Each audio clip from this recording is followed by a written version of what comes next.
Au cœur de Marseille, la nuit dernière, le bruit d'une explosion suivi de l'effondrement de l'immeuble réveille brutalement ce quartier et ses habitants, gagnés par l'angoisse. Je sais même pas comment ça s'est produit, c'est complètement fou, j'ai jamais vu ça. Il y a littéralement tout qui a tremblé. Genre c'était même pas quelque chose qui est tombé au-dessus ou quoi, c'est quelque chose de grave qui s'est produit, je le sentais.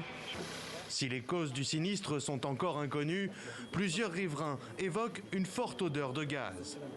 De l'immeuble réduit à un tas de gravats se dégage un nuage mêlé de poussière et de fumée, empêchant les premiers témoins d'approcher. On voyait rien, ils étaient tous derrière les gravats, on n'entendait pas crier, rien. Il y avait de la brume en plus. Ouais, il y avait de la fumée de partout, tout ça.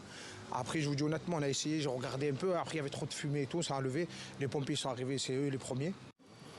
Tandis que dans la nuit, les secours interviennent, les habitants des immeubles voisins menacés, eux aussi, sont évacués. Quelques heures plus tard, au petit matin, c'est ce bâtiment mitoyen, fragilisé par l'effondrement de la nuit, qui tombe à son tour.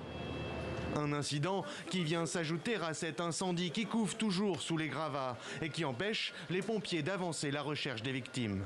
Nous sommes face à un phénomène rarissime de feu persistant depuis plusieurs heures, à des températures extrêmement élevées.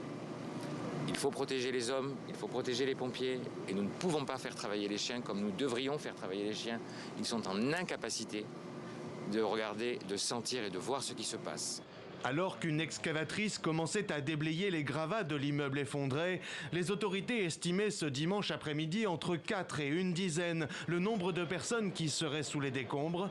Par précaution, pas moins de 33 immeubles aux alentours et 179 personnes ont été évacuées.